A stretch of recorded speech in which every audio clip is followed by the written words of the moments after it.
Welcome to our Perio Sharpening tutorial.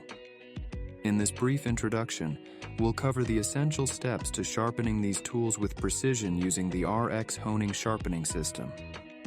Let's get started. Always remember, do not sharpen the face of the instrument. With good lighting and the machine off, lay the instrument flat on the disc and roll the instrument left or right until the shadow disappears. Turn the machine on and gently roll the instrument around the perimeter, maintaining the bevel's contact with the wheel. The face of the instrument should be canted up through the motion. It is possible to do the same procedure with the honing stone for a slower, more controllable sharpening experience.